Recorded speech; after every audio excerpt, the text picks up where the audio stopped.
perfect face breakers to, you know, either work as peel or end up making space. Like, it was so damn clean to watch. And I think when you've got an exceptional front line, you've got an exceptional back line in Viper, and also Scout, who's having, honestly, the split, if not the year of his career for such a long time, it does feel like all the pieces are falling into place for Edward Gaming, and I cannot wait to see them as the split goes on. And as we hit playoffs, it feels inevitable that Edward Gaming are going to end up in our semi-finals, if not finals. Honestly, it feels so good if you're a long-term Scout fan or EDG fan, because there was a lot of question marks over Scout. He has been consistently, you know, put down, I suppose, during those years when EDG weren't making it to Worlds, when EDG weren't making it all the way to finals. And the fact that he is being rewarded now with a fantastic lineup, a team that really does feel like it can go the distance in any competition it gets to enter in, it just feels great for the EDG faithful. Yeah, and I think especially for someone like Scout, where we've kind of been looking for him to pop off for a little while, and now that he's getting the help coming through from JJ as well, supporting him in that mid lane, we're starting to see him have more of an impact in that mid lane. Plus, with the meta shifting across towards pick like the Silas, and even the LeBlanc that he was famous for when he moved across to EDG in 2015, it's so good to see this guy now having that monstrous impact in the mid lane, in the game, and seeing those highlight moments that we've always wanted to see from this guy. It really does feel like everything's kind of coming together for the side of Edward Gaming. For Ultra Prime, I gotta say it, like, ZS has impressed me so far this split. ZS has had really good performances on the top side for Ultra Prime. I do feel like you look at this roster on paper, and this roster has a lot of promise, has a lot of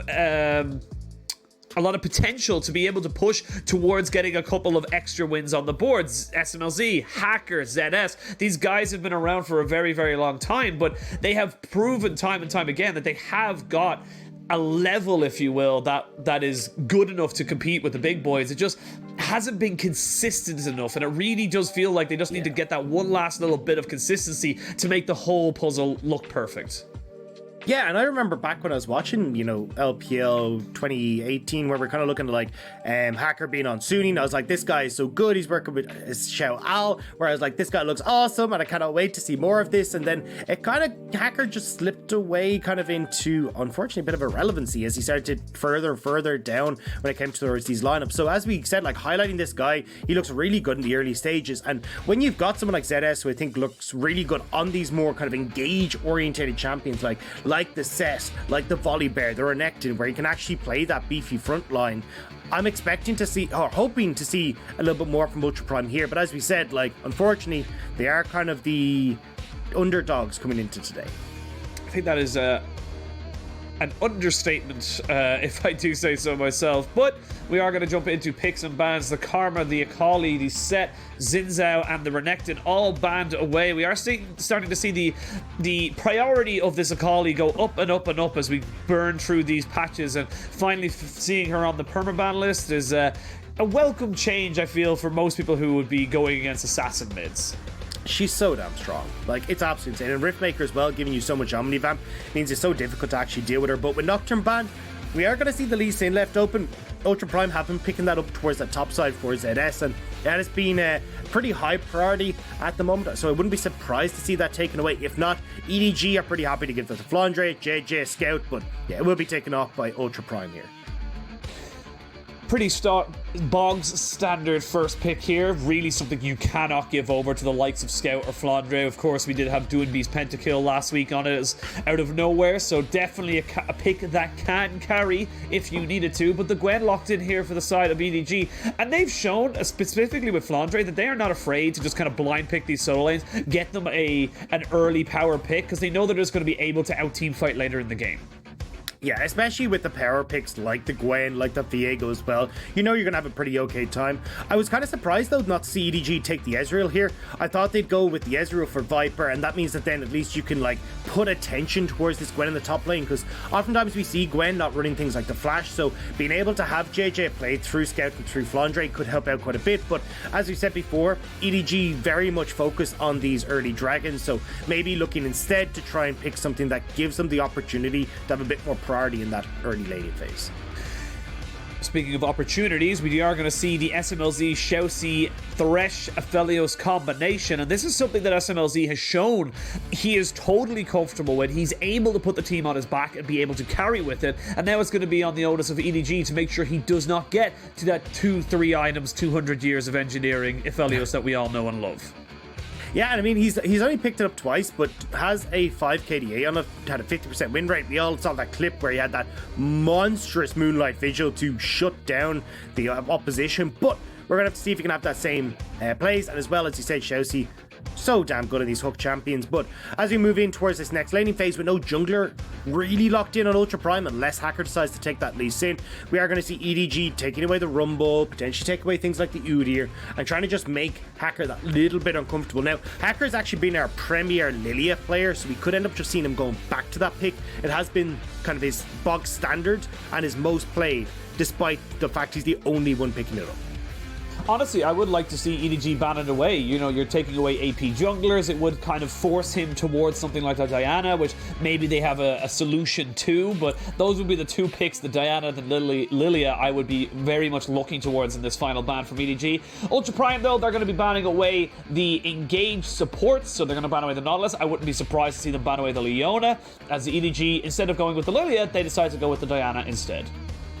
Yeah, I think they're kind of happy to go like, hey, look, if Lilia comes in, we'll be able to deal with it, right? You've got the Volley Bear who can try and stun her down, set up for a lot of stuff. You've also, of course, got the Chains of Corruption as well, which can make it a little bit more difficult for Lilia to operate because she needs to get into close quarters. So looks like they're going to be pretty happy if Hacker goes towards Lilia. Now, you are, I would imagine, going to see that Leona ban that you just talked about, Penguin. Actually going to be the Alistair ban, so maybe we just see the Leona come through here. Or also the opportunity for a Tam Kench if you're terribly worried about how much pressure is going to be coming into that bottom side. But will be the Leona on the upside now for Ultra Prime. You're looking towards that jungle pick. You're looking towards the mid lane pick here for Xiao Xiaobao as well, who has kind of gone towards more of those control mages with the Orianna and the Ryze being his most played. Something he has plenty of practice on in the LDL last split, and Xiao Xiaobao has had a rough start, but I think there's definitely been moments of promise from this young rookie, and fair enough, it's not been a cream de la cream, if you will, from OMG. He hasn't had the same kind of explosive start, but he has shown proficiency in certain champions, and he has shown that he understands the game to a high enough degree that he's able to go toe-to-toe with certain people. Now, when you're bullied 1v2 against Tien and Duanbe, there's not a lot you can do about that, but we'll see what they want to try and put him on into that mid lane, as we do see the Viego locked in here. Almost certainly going to be going into the jungle, as we do have the LeBlanc locked in as well. Your Scout's gonna go Silas. Like, it's kind of come out as like such a strong pick against the LeBlanc. Scout loves this champion as well, sets up super well in these team fights, and as well, like, think about it, you got some really nice ultimates you can take away here, like the Heartbreaker. You can also look towards that Dragon's Rage on that top side as well. Like, overall, just has a lot of functions that can work really well in these team fights, and there we go. So you are going to get Hacker going towards this Viego. So at least when we look at Ultra Prime's composition, right, you've got those two super late game scalers coming in with the Viego and also having the Aphelios there, but actually might be getting a last second swap around. I assumed it would be the Viego going jungle. It's where we've seen it most, kind of the mid jungle, but looks like ZS going to take that into the top side, and we got the Season 11 versus Season 11. Honestly, I like this little bit of an adaptation because the Volley Bear isn't going to clear exceptionally quickly. Yes, he does fine in the jungle, not going to be a problem at all, but it's not as if the Lee Sin's going to be under pressure with, jungle invades or anyone kind of randomly popping up in his jungle. So you've got a little bit of early game safety, and the Lee Sin is still just a good pick. We are seeing it more in the solo lanes because it does thrive off of that 2-item spike with the Gore Drinker and the Sterak's Gauge, but it is nice to see it, and especially in LPL, being flexed as the original jungle king as it was. Yeah, and Hacker, a lot of practice on this champion, has looked exceptional on it, and just kind of falls into that routine we were talking about trying to have this early game impact, trying to get into these lanes and make sure they're able to get ahead. Now, I am a little bit worried about this top lane matchup though, because certainly for the Viego, Gwen dominates the early stages. So Gwen, obviously with that E, right? She gets 40% attack speed, she gets the 100 extra range, she gets magic damage on hit. But the problem for these AD top laners as well is that Gwen's base armor is the highest of any top laner in the game. She's the same base armor 39 as Maokai. Like, that's how tanky she is from those early stages. So when you try to go for these level 1 trades against her, it makes it nigh on impossible. So you got to be very careful as ZS that you're not being caught out by that E where she just snips forward, manages to catch you, and you take a whole bunch of damage in these early stages. We'll see how that matchup goes as we are jumping onto the riff for game 1 of this best of 3. It is Ultra Prime versus Edward Gaming. Ultra Prime starting to see if they could build themselves back up the ladder that is LPL. And EDG already almost at the top. So right now, Mako sitting at this bush needs to be a little bit careful as Shousey was roaming around, seeing if he can catch anyone with a sweeper. But all in all, just some light information given over by both sides. They know where both bot lanes is. They know there's no shenanigans just yet. Yeah. Now, when we look at EDG's comp, we're going to be looking to see if JJ can try and have an impact up towards that top side, but also obviously down towards this bottom side of the map as well. We talked about EDG wanting to have a lot of control when it comes towards these early dragons. Well, Viper and Mako should have priority in that lane. So if JJ is able to come down, you can try and set up for some of these plays and punish SMLZ before we get that later scaling coming in. So I wouldn't be surprised to see JJ kind of going for this reset and looking for some sort of play down towards the bottom side in and around the 5.5 minute mark. Keep that timer in mind, as we do see JJ now taking his Grump, and of course Hacker going to be able to, on the opposite side, take his Red and his Krugs. I'm curious to see where Hacker goes. You talked about the early agency a little bit in Champ Selects. We see, whoa, double Ignite pop down in this top side. ZS gets the slightly favorable trade into Flandre, and a little bit of a misstep there from Flandre. He's going to have to succeed the level 2 rush and get himself back into a position. He actually went with the Doran's Blade this time around just to try and get that extra sustain. Yeah, usually we see the Doran's Ring, and oftentimes works out a little bit better because you get the double pots, you can trade aggressively. I actually think ZS played that really well. From what I could see there, the E had started to time out, and that's when ZS went all in on this aggressive trade. So it looks like Flandre missed timing the E and not actually being able to damage ZS as much, and then ZS just having nice idea there to try and turn that around right as he saw that that ability start to time out. And that does open up ZS to be able to push this on the turret. It opens him up to be able to put that nice aggressive ward in the tri-bush, so he knows he's in relative safety as the Hacker Lee Sin is there. He has been spotted on his blue buff, so they know exactly where Hacker is. He now knows he's been spotted as it does die onto the blue buff. But now JJ, where does he want to go? It looks like he doesn't want to go for any kind of scrap. Recognizes that he does not have any priority in top or mid, and is instead going to try and maybe wrap himself around in this bot side. This could be dangerous for Ultra Prime. Yeah, a lot earlier than I was expecting, but Ultra Prime haven't been able to crash this. Viper and Mako have actually frozen this outside the turret, and now he's bypassed all the wards. He has bypassed all the wards, and they find him just a little bit too late, though. The flash there. There's the lantern. They do burn one summoner away from Shousey. JJ not willing to commit his flash to get on top of the Aphelios because he had still had all of his summoners. Yeah, now though, you can see SMLZ and Shousey still have pressure in that bottom side, so JJ forced to step away from the scuttle with LeBlanc having prio mid. Now, EDG's bot lane starting to force their way into River to try and help out JJ. Ooh, this could be a bit of a scrap going in. There's the Zenith Blade, just get knocked back there by the fillets. They jump in on top of Shousey. He has no flash. Now JJ feels like he can go for it and will pick up first blood. EDG capitalizing on the burnt summoner from earlier.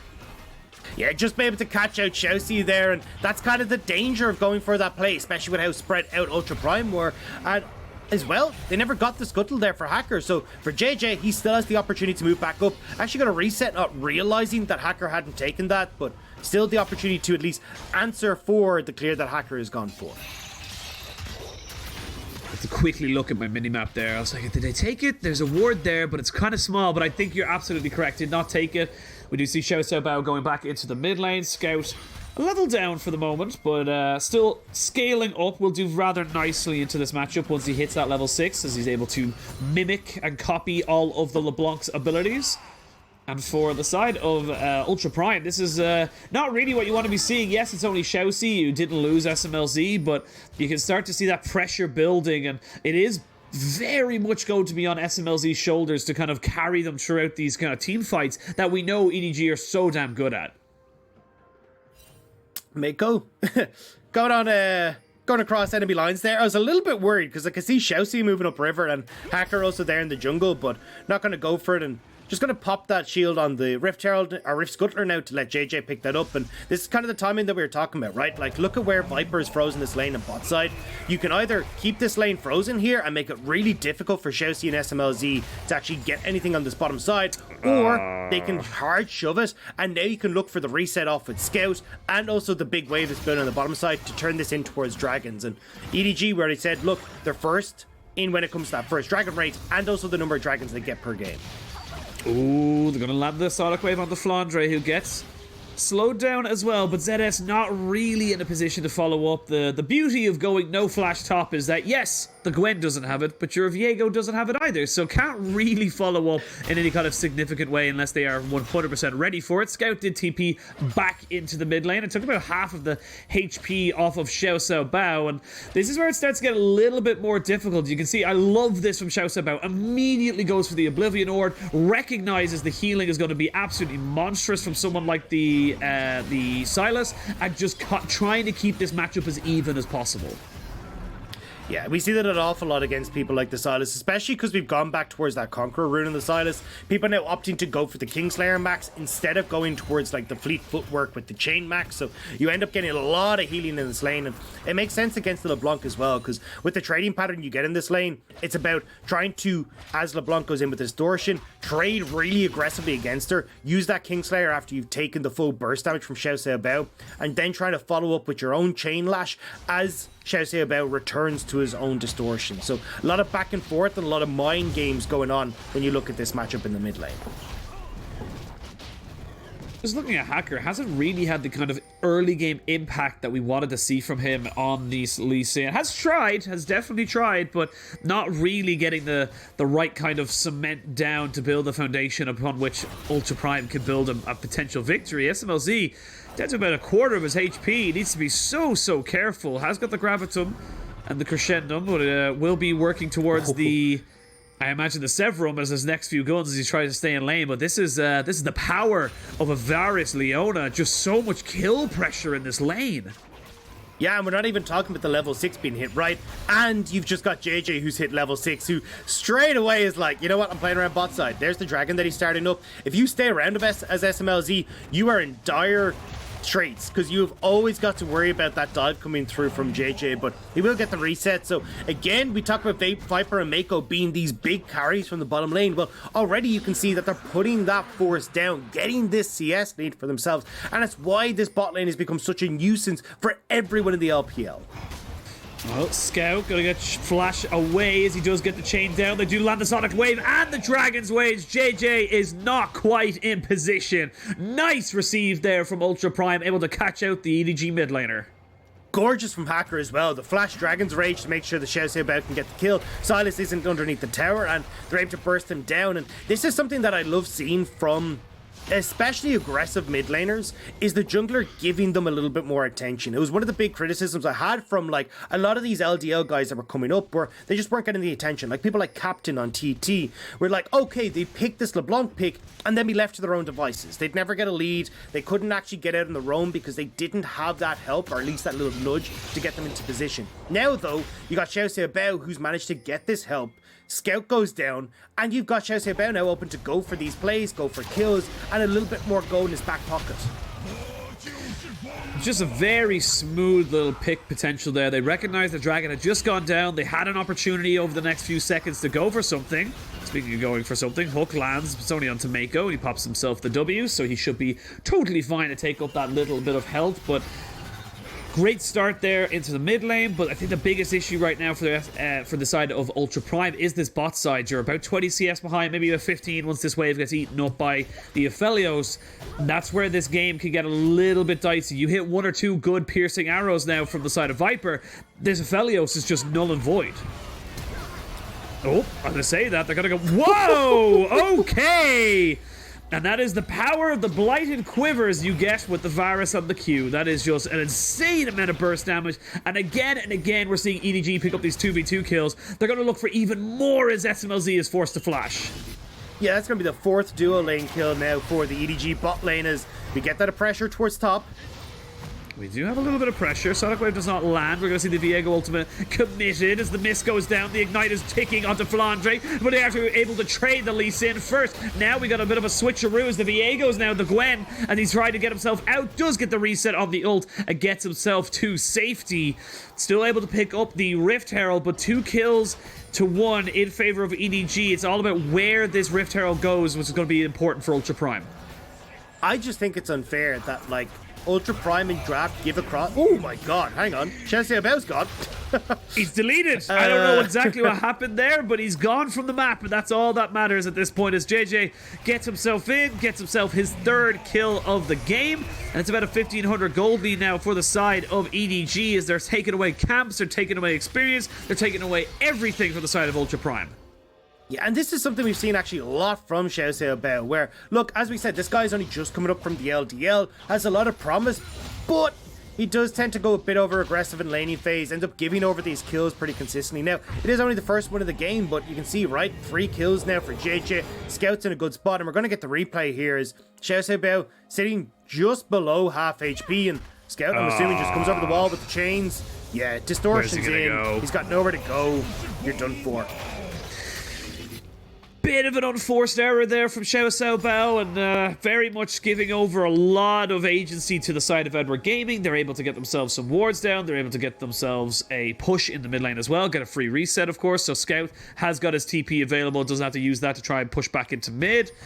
And a minute 20 till this next dragon spawns. And it feels how we've been perceiving and how we've been looking at EDG all year. They are good at what they do. They don't care about the early game as much. They don't need to be explosive. They just need to do their job. And Scout very much on his way to the Everfrost. You've got bot lane with the Prowler's Claw, which he's going to go aggressive onto. Have got the cleanse to be burnt as SMLZ gets caught up. As you can see Mako tanking up the turret. Good cleanse from Viper off of the hook as the box comes down from Shousey. This bot lane is starting to get a little spicy here for Ultra Prime. Yeah, especially his 40 seconds on that dragon, as you said, Penguin. They want to get pressure on this bottom side and then try and translate that into the next dragon, but SMLZ just barely getting out. And you can already see he realizes that he's going to be taking a lot of pressure this game, a lot of damage this game. Going to move up towards the Immortal Shield Bow rather than the Kraken Slayer, just because of the amount of bruisers that are going to be gunning for him and getting that survivability in this team fight.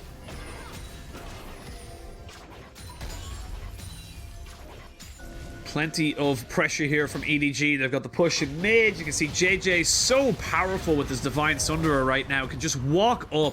Despite all the kills and despite everything that's gone down, he's actually behind in a level as of right now.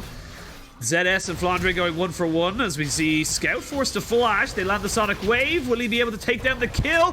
No, he can't get him. He's just a little bit too far away. Oh, it's disaster. And that's fantastic for EDG. They're able to get another kill onto JJ, excuse me. Scout held that Kingslayer for so long. Baits Hacker in underneath the tower. You can see barely escapes with an inch of HP. That means Hacker does go down with JJ coming across, and now EDG, they get another dragon for themselves without any sort of contention. You're already starting to see this 2,000 gold lead open up. JJ as well, now looking to see if he can make this play on the bottom side. Oh, no cleanse, no flash, nowhere to go. Deleted. Shousey might be next on the list. God. Double kill for the sniper. That is Viper. Shouts about TP's in, but to what end? There is nothing for you here. And that is going to be EDG doing what EDG do best. Win bot side. Yeah, the Sniper Viper got you hyper. This is going nuts from EDG in the bottom lane. And I love seeing Viper on these strong picks like the Varus, where he's just able to pop off. And now, Scout, gonna see if he can get on towards Hacker, but we'll just back away. Is honestly, like, a Hacker just trying to toss down this Rift Tower in the hopes that he'll get something back on the map. But this is something you see a lot against EDGs. They're pretty fine to just go, right, we don't care. We're going to give this Rift Tower across. Yes, you might get a bit of gold, but the amount of pressure we create on the map while you're taking that is far more important to us. And we're going to end up seeing this play from Scout. Like, look how long he holds onto the Kingslayer. Just barely gets it in as Hacker goes for the all-in. And Scout squirms away with just a tiny bit of HP. 4-0-2 on JJ. 0-1 and 2 for Scout, who's had so much pressure thrown onto him. 3-0 and 1 for Viper in this bot side. And now Xiao Bao, He might be in a little bit of trouble. No wave right now, but they've got 2 tanky boys. As the Zenith Blade does not land, the Distortion on a low enough cooldown at this stage of the game to be able to use it twice and keep himself safe. But now Flandre might be in a little bit of trouble on this top side. You can see the side of EDG can't really do much against the Viego Lee Sin combination, and good signs here from Ultra Prime, using as much as they can to get themselves back into this series. Yeah, at least trying to trade across map, and they will get something, right? Plus, being able to move SMLZ into that mid lane will help keep him a little bit safer, but we've now got to not that. We gotta not see that. That is not what we want to see for that is not Prime. Exactly ideal coming out. No.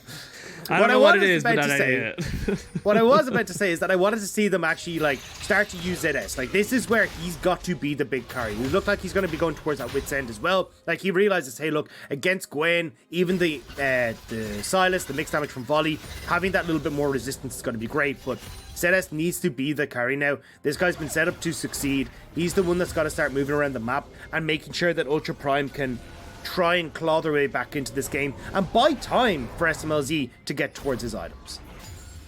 So difficult to get there. Of course, these are all just the options of which they have to try and, work towards.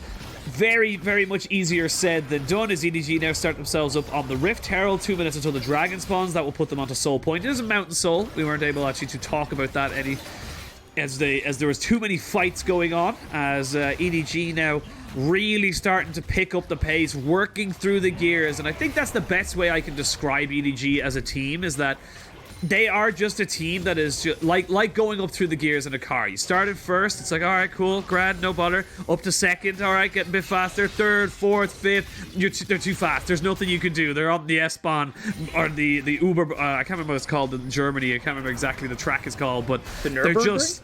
The Nürburgring, I was thinking about. S-Bahn is the train in Berlin. It's also quite fast. I feel like it's quite fast, yes, but also the feeling you get of just like standing there holding on to the railing, maybe not. Yeah. But look, I do agree, but it does feel very methodical with EDG, right? Like, we talk about play through dragons. Hey, look, we're at our second dragon. Next one's in a minute. We're getting this priority mid using the Herald. Cool, there's our third dragon. And it just feels like there is that ramp up where it's like, cool, we're going to get Scout ahead. Scout's now ahead. Okay, cool. Now let's position ourselves towards bottom lane. Bottom lane's ahead. Cool. Flandre playing that weak side top lane. Will eventually come into these fights and still be a menace, but needs time to, like, you kind of get this very methodical playstyle with EDG. And it's why, despite the fact that they are, like, dominating in this mid game in so many of their series, that we don't actually get that quick closeout. Like, they're still one of the longer teams. They're still pushing that 32-minute average game time. Like, it's not a very quick closeout from them in the grand scheme of things. Slow, methodical, strategic, if you will, tempered. So many different words. I've got this thesaurus in front of me, as all good casters should, as we now work towards the, coming up to about 19 minutes into the game, 10 seconds till that dragon spawns. There is just so much vision right now for the side of EDG in the enemy red side, as we can see shouts about. Seeing if he can catch out Flandre, but Flandre wise to his tricks. And actually, a curious little adaptation we're seeing here from ZS. Actually goes with the wit's end second after the Divine Sunderer, so looking for more survivability. Definitely looking for that 1v1 in a side lane split push game. Yeah, and look, we are going to look at this dragon now, but this is one of the things that impresses me about EDG so much, is how often they get this soul dragon without contest. And we're going to see it here again. Their soul point, and also, honestly, the soul dragon.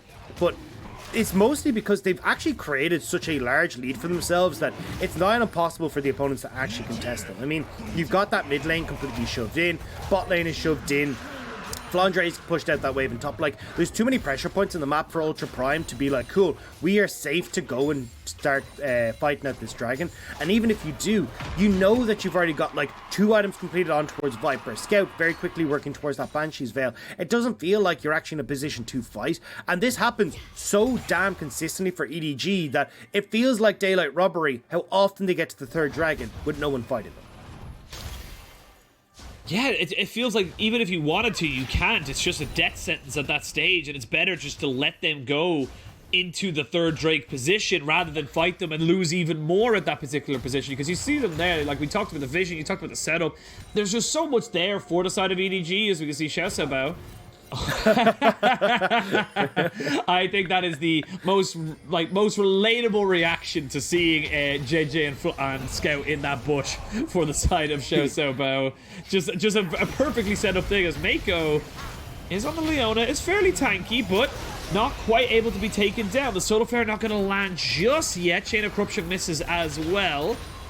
A lot of ultimates used there for the side of EDG, but they don't get any purchase from it.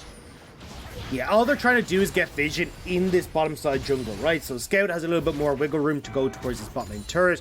They've already worked half the health down on this mid lane turret as well, but this is kind of that slow methodical thought process we were talking about with EDG, right? It's now get the vision to start pushing in, and now the fact that Viper is 4-0 to be that siege machine that we need to crack open some of these extra structures. And while this is all going on, Flandre is still sitting in this top side. He's getting towards his Cosmic Drive. He's going to be in a pretty decent spot. He just needs time to grow, and that's what EDG are buying for him here. Yep, just use... You know that I know that we know.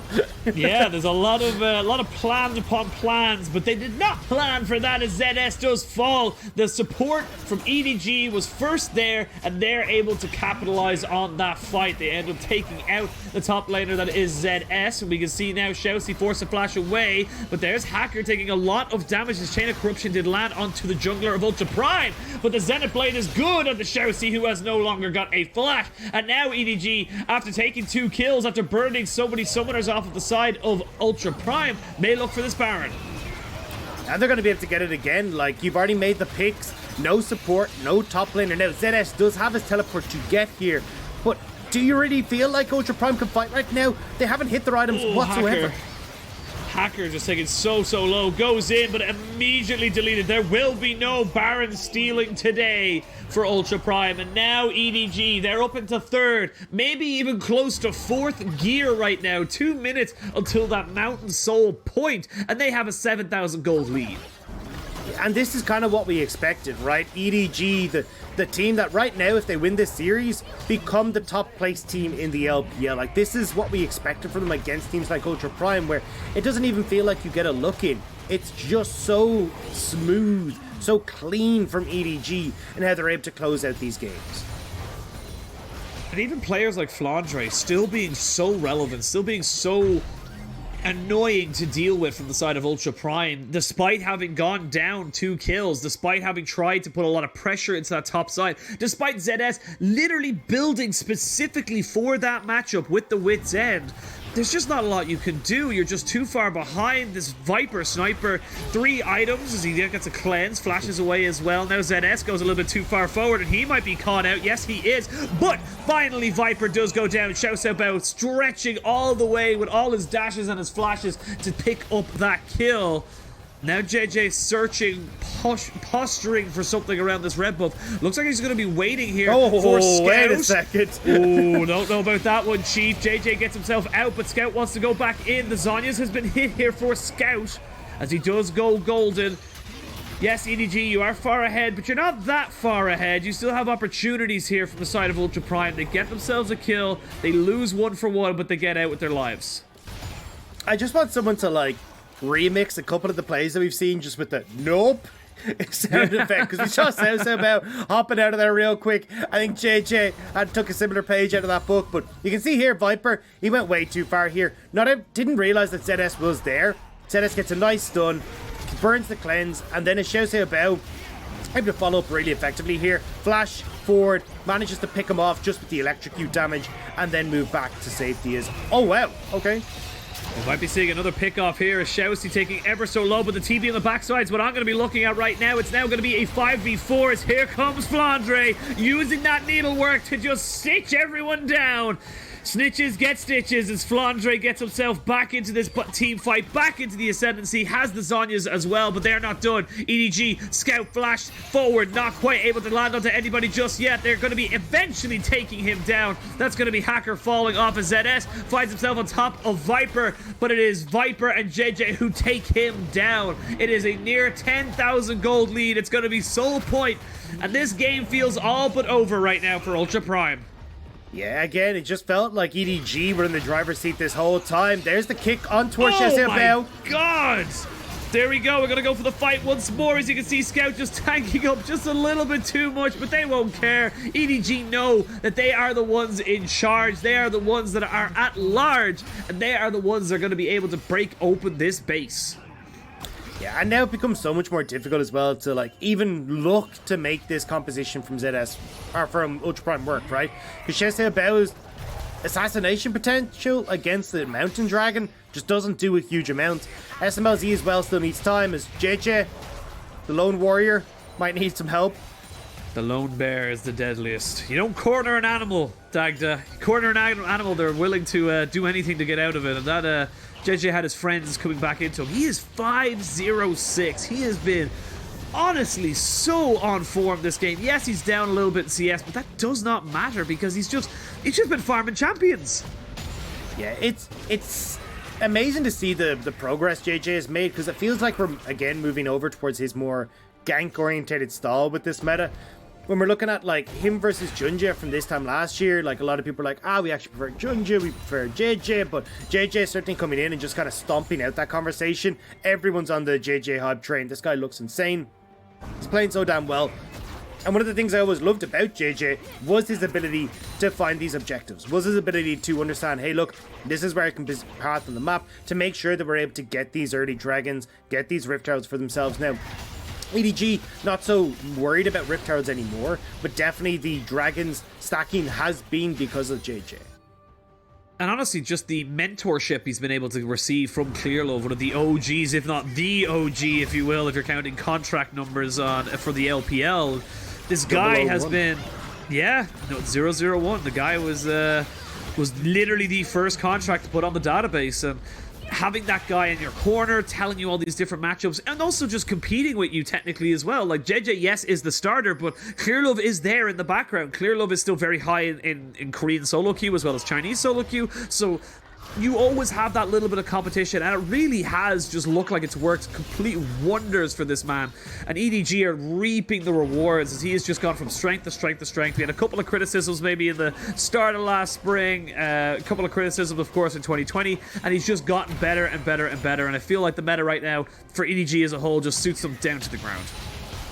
Yeah, I'm really excited to see these guys who start to move. Obviously we kind of touch the playoffs, but Worlds as well. Like, it really does feel like EDG will be taking one of those world slots. They just look so damn good. They got the semi-finals last year as well in the winner's side of the bracket, so I feel like with the points that they've managed to accumulate for themselves, and also looking at the just how goddamn strong they look, it feels like they'll be taking one of those slots. Yeah. We'll see. Still a long season to go, as this will be EDG's. I was going to say, this will be... It depends on who you look at. So if you look at RNG, we're not quite. But if you're looking at EDG, yes, as we're going to see EDG going for this Baron. The TP going to be given from ZS, but it's too late. It's gone. Now you need to run away for Ultra Prime. You can't go in for this. But that's a great Dragon's Kick to start this one all off as Hacker tries to make something work for his team. But they just haven't got the damage. They just haven't got the money. They're going to get slapped in the face of the wallet. It's like, what does 10k feel like? Bang! That's what it feels like. That's what it looks like. And now the rest of EDG are just pushing forward, hunting for these kills. SMLZ is running away for his life. Not going to be able to be taken down just yet, but this game is pretty much done. They're even flashing forward, not quite in range for all of these abilities, but this game with the Baron, with the 12,000 gold lead, is EDG's to take the lead in the series. Yeah, the Nexus turrets will fall 20 seconds until, or 10 seconds until anyone else from Ultra Prime can come about, and EDG looking for more. Gonna pad out those stats. Flandre saying, hey, I started off 1-2. I wanted to get up to 5-2, and that is going to be the first win, an expected win for EDG. Cool, calm, collected. Honestly, never felt in doubt. Yeah, I mean, a confident game one from EDG, and this is kind of what we come to expect, right?